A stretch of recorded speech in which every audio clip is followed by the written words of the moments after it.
고린도전서 6장 17절로 20절 말씀을 통하여 너희는 너희 자신의 것이 아니라 하는 제목으로 하나님의 말씀을 함께 나누려고 합니다.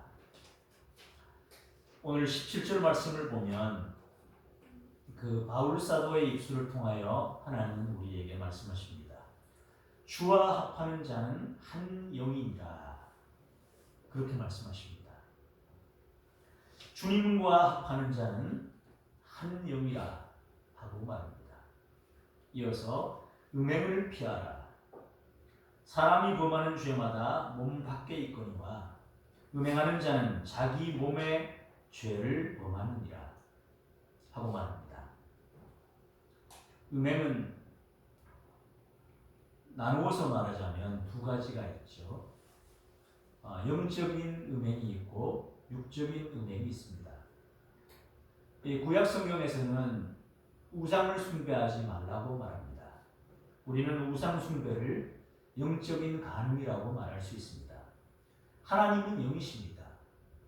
하나님은 영이시기에 보이지 않습니다. 하나님은 영이시기에 육신의 눈으로 하나님을 볼 수 없습니다.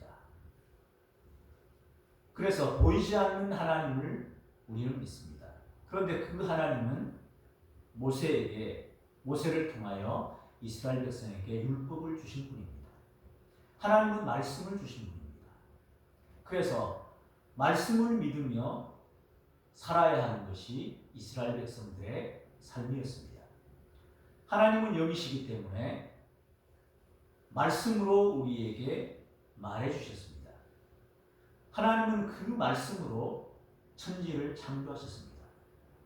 그래서 하나님의 말씀은 곧 실체였습니다. 사실이었습니다. 하나님이 말씀하시면 그 말씀하는 것이 이루어졌습니다. 공허한 말이 아니었습니다. 하나님이 말씀하시면 그 말씀은 사실이 되었고 하나님의 말씀을 전하는 참된 선지자의 말은 한 말씀도 땅에 떨어지지 않게 하셨습니다.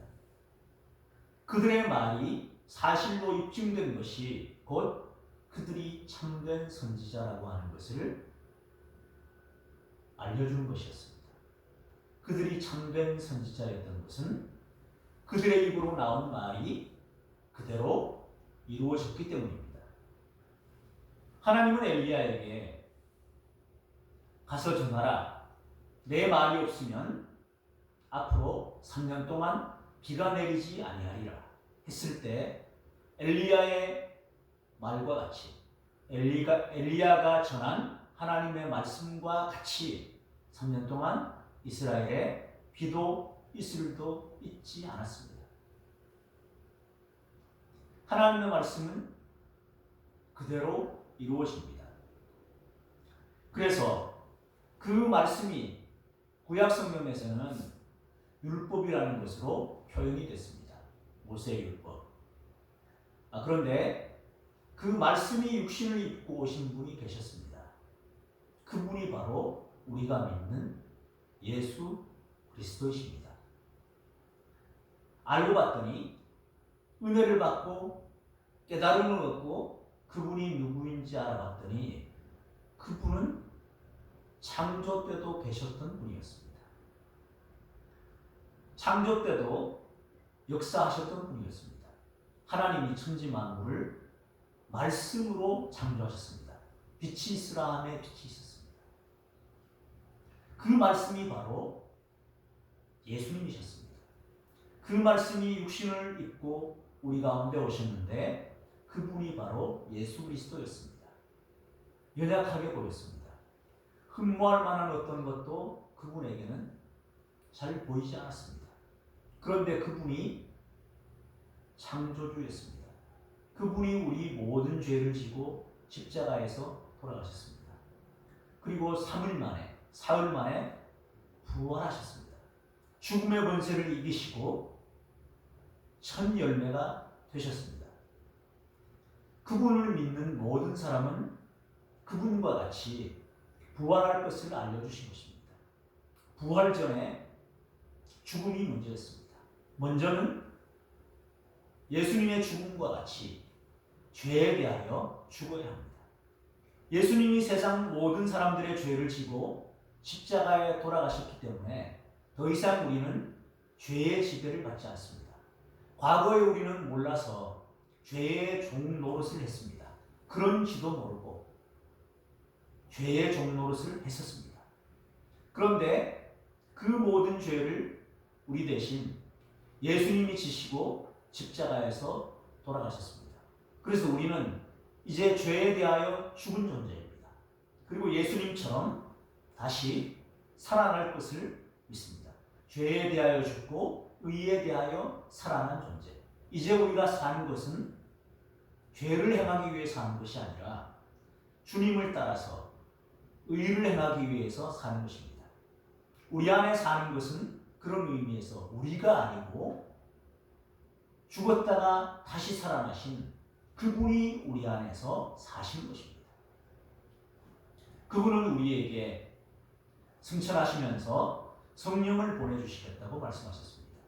성령이 오셨습니다. 예수님이 말씀하신 것을 생각나게 해주십니다. 깨닫게 해주십니다. 생각이 난다. 말씀이 생각이 난다. 말씀이 깨달아진다. 그런 의미에서 말씀이 생각이 나고 말씀이 깨달아지는 것은 그 깨달아지고 생각나는 말씀을 따라 살아가라는 의미입니다. 말씀이 생각나는 것, 말씀이 깨달아지는 것, 바로 그것이 그 순간에 성령께서 우리에게 말씀하시는 것입니다. 성령님이 그렇게 말씀하십니다. 성령님은 우리에게 그렇게 역사하십니다. 말씀이 생각나고 깨달아지게 하십니다. 그때에 우리가 주님의 말씀의 편에 서고 깨달음을 주시고 생각나게 하시는 그 말씀을 따라 행할 때 우리는 주님과 동행하게 되는 것입니다. 우상숭배는 영적인 간음이라고 말씀을 드렸습니다. 하나님은 영이기 때문에 눈에 보이지 않습니다. 그런데 사람들은 자꾸만 어떤 형상을 만들려고 합니다. 하나님을 믿기 전에 이스라엘 백성들은 이집트에서 430년이나 종살이를 했습니다. 구약은 그림자죠. 그래서 신약에 하나님을 믿는 우리에게도 옛날에 이스라엘 백성들이 이집트의 기근 때문에 살기 위해서 당시 이집트의 총리였던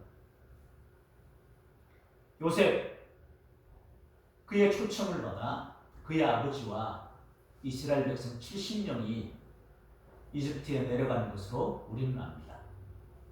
역사적인 사실입니다.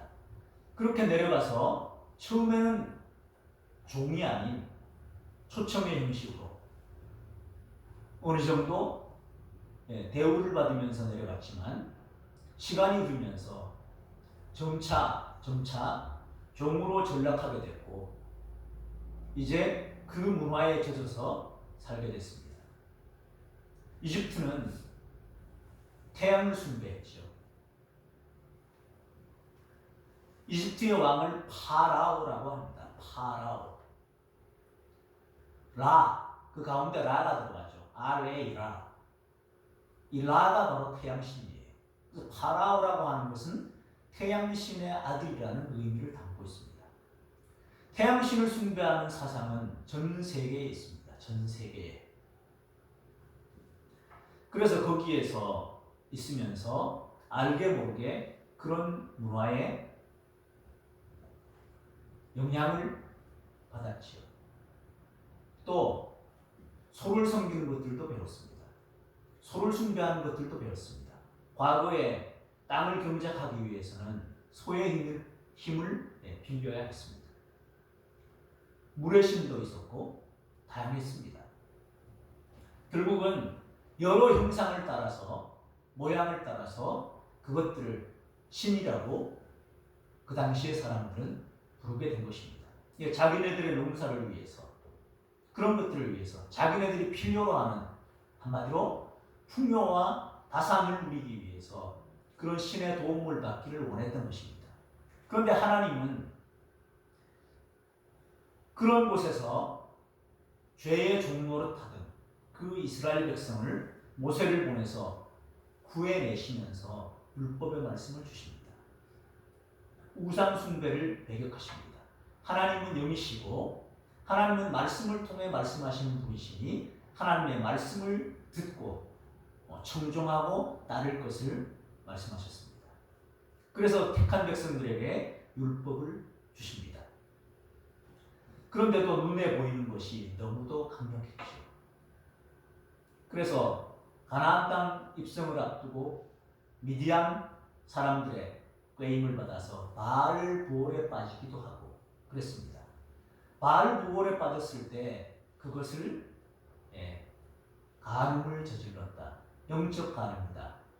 또 모세가 율법을 받기 위해서 시내산에 올라가 있을 때에 그들이 형상을 만듭니다. 이것이 너희를 애굽 땅에서 인도한 너희의 신이다. 너희의 하나님이다 하면서 만드는 것이 송아지 형상이었죠. 하나님은 그때 진노하셨고 이스라엘 온 백성을 멸하려 하셨습니다. 모세가 엎드립니다. 모세의 중보기도를 듣고 하나님은 죄를 사해 주십니다. 물론 그날에 3,000명이 죽임을 당합니다. 그것이 영적 간음인데 희한하게도 이 영적 간음은 영적 간음으로만 끝나지 않았습니다. 반드시 육체적인 간음으로 나타났습니다. 애굽의 신들에게 송아지 형상 만들어 놓고 뛰고 놀고 춤추고 하던 사람들은 바로 음행죄에 빠지게 됐고 그 사람들 다 죽임당했습니다. 가장 거룩해야 할 사람들이 또 바알 부올에 빠질 때도 그러했습니다. 우리는 역사를 통해서 그것을 잘 알고 있습니다. 희한하게도 영적 간음에 빠지면 육적 간음으로 그 결과가 나타났습니다. 그래서 하나님은 그러한 것들을 너무 잘 알고 계시기에 이 영적인 간음 그것을 극히 경계하셨던 것입니다. 우상을 숭배하지 말라 하셨습니다. 그래서 제1계명이 너무도 잘 아시듯이 너는 나 외에는 다른 신들을 내게 두지 말라는 것이었습니다. 하나님이 유일한 신이라는 겁니다. 하나님만 경배해야 한다는 것입니다. 다른 각도에서 말씀을 드리면 사람들은 희한하게도 자기들이 섬기는 것에 지배를 받는다는 것을 하나님은 아셨습니다. 자기네들이 추종하는 것에 지배를 받아요. 오늘날은 무엇이 사람들의 마음을 지배하고 있을까요? 우리는 돈, 물질로부터 자유롭지 못합니다. 하나님을 믿습니다. 그럼에도 불구하고 이 돈으로부터 자유롭지 못합니다. 아니, 상당 부분 돈에게 마음을 뺏기고 있습니다. 그렇다 보니 어떻습니까? 돈이 생긴다고 하고 돈을 번다고 하고 돈을 많이 번다고 하는 것에 마음이 끌리게 됩니다. 그렇게 하다 보니 대부분을 거기에 시간도 많이 뺏기고 있습니다. 하나님은 그것을 아시죠. 그래서 나 외에 다른 신들을 내게 두지 말라. 하나님과 그것들의 차이는 하나님은 지배하지 않으시는 것 같아요. 그런데 지배하고 계십니다. 하나님은 우리를 너무 잘 알기에 우리가 하나님의 지배만 받기를 원하셨습니다. 하나님은 우리에게 자유를 주셔요. 너희가 진리를 알지니 진리가 너희를 자유롭게 하리라. 그런데 다른 우상들은 자유를 주지 않습니다. 올가매려고 합니다. 거기에 발을 내딛는 순간은 자유로운 것 같지만 거기에 발을 내딛게 되면 자꾸만 얽혀들게 되고 매이게 됩니다. 그리고 이끌려 다니게 되고 많은 시간, 많은 인생, 많은 물질을 잃어버리게 되거나 어려움을 겪고 난 다음에 깨닫게 됩니다. 삶이 굉장히 힘들어지죠. 그래서 하나님은 너는 나 외에 다른 신을 내게 두지 말라 하셨습니다. 주와 합하는 자는 한 영입니다. 하나님은 우리가 하나님과만 합하기를 원하십니다. 이것은 우리가 음행을 저지를 수 있는 존재라는 걸 알고 계시기 때문에 그렇습니다. 그래서 거기에도 빠질 수 있기 때문에 하나님은 경계하신 것입니다. 음행에도 빠질 수 있고 하나님과도 한 영이 될 수 있습니다.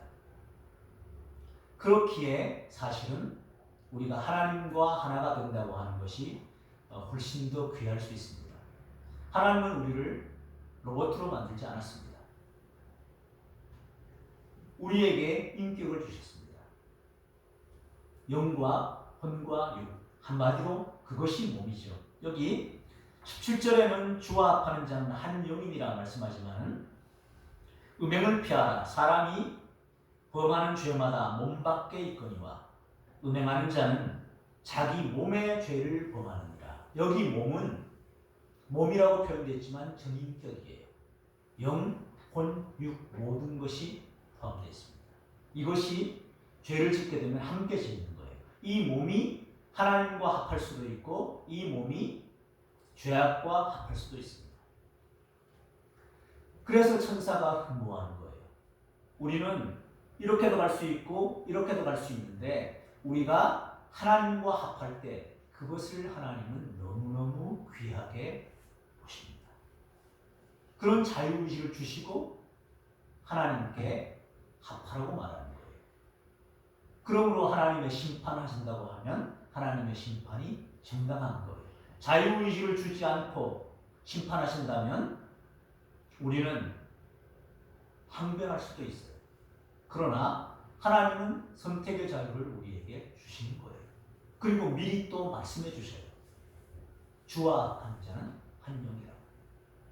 사람이 몸에 짓는 죄, 음행은 다른 죄들은 몸 밖에 있지만 그 죄는 몸 안에 있다 말씀하셨습니다. 그러면서 자, 너희 몸은 너희가 하나님께로부터 받은 바 너희 가운데 계신 성령의 전이라고 말합니다. 성령께서 우리 밖에도 계시지만 우리 안에 계셔요. 너무나 놀라운 것이 있습니다. 성령은 우리 밖에 언제나 계셨죠. 근데 우리가 하나님을 믿기 전에는 내 몸 밖에 성령이 있다고 하는 걸 잘 인식하지 못했습니다. 예수님을 믿고 하나님을 믿는다고 하는 건 뭐냐면 과거에는 내 마음의 자리에 의자가 하나 있을 때 내 마음의 자리에 과거에는 다른 것들이 있었어요. 돈이 있었고 성공이 있었고 내가 원하는 어떤 것이 있었어요. 나는 그것을 추구한다고 생각했지만 사실은 그것들이 내 삶을 이끌고 갔죠. 그랬는데 예수님을 믿는다고 하는 것은 이제 그 마음의 의자에 그 자리에 주님을 주님으로 모시는 거예요. 근데 알고 봤더니 과거에 내 밖에 계시던 분을 이제는 내가 내 안에 모시는 거구나 하는 그런 깨달음을 얻게 되었죠. 과거에 언제나 그 밖에 계셨어요. 밖에 계시면서 문을 두드리고 계셨는데 내가 내 마음의 문을 열지 않았던 겁니다. 내가 내 마음의 문을 열었을 때에 그분은 내 안에 들어오셨고 나와 더불어 먹고 마시게 된 것입니다. 그래서 이제 이 몸은 이 몸 안에 성령을 모실 수 있으므로 성령이 이 안에 계시면 성령의 전이라는 거예요. 그리고 이것은 너희 자신의 것이 아니라 하고 말해요. 내 것인 줄 알았는데 내 것이 아니네. 내 것이 아닙니다. 성령이 계심으로 그 성령님이 주인이시고 예수님이 주인이시고 하나님이 주인인 거예요. 그래서 내어드려야 돼요. 자꾸만 내어드려야 합니다. 값으로 산 것이 되었다고 말합니다. 어떤 값으로 샀을까요? 값으로 매길 수 없는 값으로 샀죠. 예수님의 핏값으로 사신 겁니다. 예수님의 핏값을 지불하고 우리 몸을 사셨습니다. 값으로 산 것이 되었으니 그런즉 너희 몸으로 하나님께 영광을 돌리라. 이제는 우리 몸으로 하나님께 영광을 돌려야 합니다.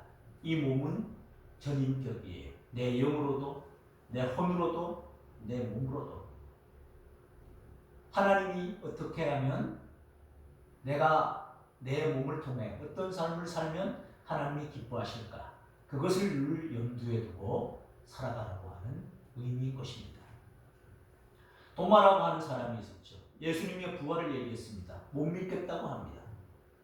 나는 그 손에 못자국, 옆구리에 창자국, 내 손을 넣어 만져보기 전에는 나는 믿지 못하겠다고 말합니다. 제자들이 예루살렘 어느 방에, 어느 공간에 머물고 있을 때 그때 예수님이 처음에는 도마가 없었죠. 본 사람들이 말했어도 도마는 듣지 않았습니다. 그때는 도마가 함께 있었습니다. 8일 후라고 말하고 있습니다. 도마가 그 자리에 제자들과 함께 있을 때 예수님이 그 자리에 나타나셨습니다. 문을 열고 들어올 수도 있지요. 그런데 그렇게 하지 않으시고 벽 뚫고 나타나셨습니다. 예수님은 부활체를 입으셨죠. 그 전에 예수님의 몸과는 다른 몸이었습니다. 부활체입니다. 이 부활체는 독특합니다. 우리도 입게 될 몸인데 무엇을 음식을 드실 수도 있고 드시지 않을 수도 있습니다. 잠을 주무실 수도 있고 주무시지 않을 수 있습니다. 주무시지 않아도 피곤하지 않은 몸입니다. 그런데 주무실 수도 있는 몸이에요. 그 몸으로 나타났어요. 우리는 생각하죠.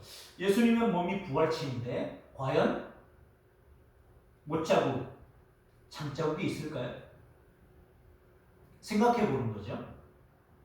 예, 부활체이면 이전과는 다른 몸인데, 그리고 엠마오로 가는 두 제자는 못 알아봤잖아요. 누가복음에 보면 예수님의 모습이 변형되었다고 말해요. 달라질 수도 있어요. 못 알아볼 정도로. 그런데 못자국, 창자국이 있을까요? 도마가 정말로 만져보고 믿었을까요? 만져보지 않았어요. 그리고 믿었습니다. 달라진 것이 있죠. 나의 주님, 나의 하나님이라고 고백했습니다.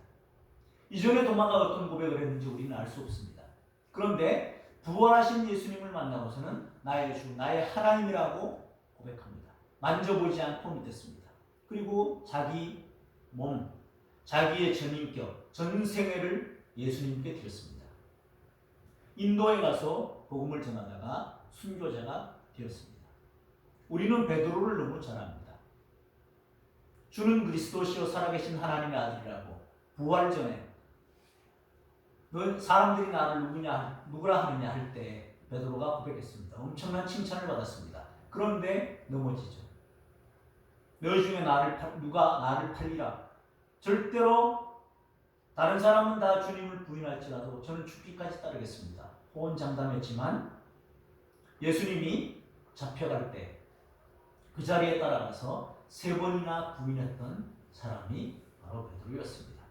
부활하신 예수님이 찾아옵니다. 과거를 직면하게 하죠. 들추어내는 게 아니에요. 부끄럽게 하려는 게 아니에요. 그것을 직면하고 통과하게 합니다. 요한의 아들 시몬아, 네가 나를 사랑하느냐? 내 양을 먹이라. 내 양을 치라. 내 양을 먹이라. 실패한 자에게 내 양을 먹이라 합니다. 베드로는 주님과 같이 죽을 수 없다고 해서 십자가에 거꾸로 못 박혀 죽었다는 전설이 우리에게 전해지고 있습니다. 부활을 목격한 이후에 완전히 다른 삶을 살았습니다. 바울 사도도 그럽니다. 바울 사도는 예전에 예수님을 만난 적이 없습니다. 그냥 구약의 율법에 충실한 사람이었고 나사렛 이단의 무리가 나타나서 복음을 우리 조상들이 준 율법을 어기면서 그릇된 잘못된 이단의 도를 전한다고 생각했던 사람입니다. 다메섹으로 가는 길에 부활하신 예수님을 만났습니다. 엄청난 충격을 받았습니다. 주여 위신이니까 나는 네가 박해하는 예수라. 엄청난 충격을 받았습니다. 아나니아의 기도를 받고 살아나게 됐습니다. 눈이 밝아졌고 예수님이 누구인지 깨닫게 됐습니다. 자신의 신학을 진입하고 이방인에게 복음을 전하는, 어떤 위험도 무릅쓰고 복음을 전하는 사람이 되었습니다. 이들이 이렇게 도마나 베드로나 바울이 주님께 헌신할 수 있게 된 것은 예수님이 주님이라고 하는 것을 철저히 믿었기 때문입니다. 부활하신 예수님을 만난다고 하는 것은 내가 예수님을 나의 도우미로 생각하는 것이 아니라 그분이 우리의 주인이라고 하는 것을 고백할 때 가는 것입니다. 주님과 합하는 자는 한 영입니다. 그래서 누가복음 6장 46절을 보면 이렇게 말합니다. 너희는 나를 불러 주여 주여 하면서도 어찌하여 내가 말하는 것을 행하지 아니하느냐. 입술로 주님이라고 하면서 주님이 말씀하시는 것을 행하지 않는다면 우리는 아직도 우리의 삶의 주도권, 내 마음의 보좌 깊은 곳에 예수님을 또 성령님을 주인으로 모시고 있지 않은 것입니다. 사도행전 2장 36절은 베드로의 설교 가운데 한 부분입니다. 그런즉 이스라엘 온 집은 확실히 알지니 너희가 십자가에 못 박은 이 예수를 하나님이 주와 그리스도가 되게 하셨느니라. 여기서 주는 주인입니다.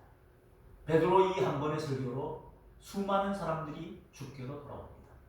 이 설교를 듣고 사람들이 말합니다. 형제들아, 우리가 어찌할꼬?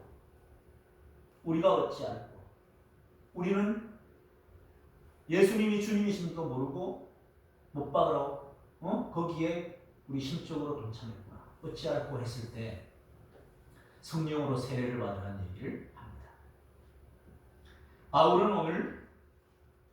바울은 이후에 자기의 삶에 실존적인 고백을 합니다. 우리가 살아도 주를 위하여 살고 죽어도 주를 위하여 죽나니 사나 죽으나 우리가 주의 것이로다. 이를 위하여 그리스도께서 죽었다가 다시 살아나셨으니 곧 죽은 자와 산 자의 주가 되려 하시니라. 예수님이 죽은 자나 산 자나 모두의 주인이라는 거예요. 그래서 바울은 내가 살든지 죽든지 그게 중요하지 않다는 거예요.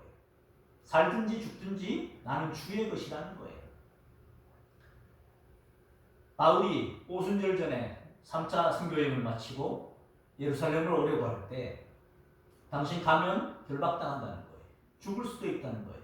그런데 뭐라고 말해요? 내가 달려갈 길과 주 예수께 받은 사명, 곧 하나님의 은혜의 복음을 증언하는 일, 그게 자기가 해야 될 일인데 그것을 하기 위해서는 나의 생명조차 조금도 귀한 것으로 여기지 아니하노라. 죽음이 있으면 피해야 될 텐데 어떻게 정면 돌파할 수 있느냐? 살든지 죽든지 나를 통하여 그리스도가 드러나면 된다는 거예요. 그것이 바울의 삶이었습니다.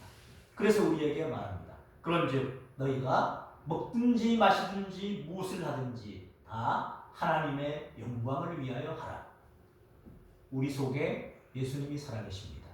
우리 속에 성령님이 함께 계십니다. 말씀이 생각나십니까? 말씀이 깨달아집니까? 예수님이 내 주인이라는 것이 고백됩니까? 그렇다면 우리 속에 성령님이 계시고 예수님이 계십니다. 이제 우리의 삶은 우리의 것이 아니라 그분의 것입니다. 그분에게 우리의 삶의 모든 영역을 내어드림으로 하나님께 영광을 돌려드리는 복된 삶의 주인공들 되시기를 예수 그리스도 이름으로 축원합니다. 기도하겠습니다. 그런즉 너희가 먹든지 마시든지 무엇을 하든지 다 하나님의 영광을 위하여 하라 말씀하십니다. 알고 봤더니 우리는 우리 자신의 것이 아니라 값으로 산 것임을 깨달았습니다. 예수님의 피값을 주고 하나님께서 우리를 사셨습니다. 우리는 주님의 것입니다.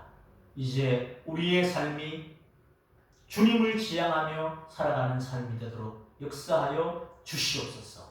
예수 그리스도 이름으로 기도 올리옵나이다. 아멘.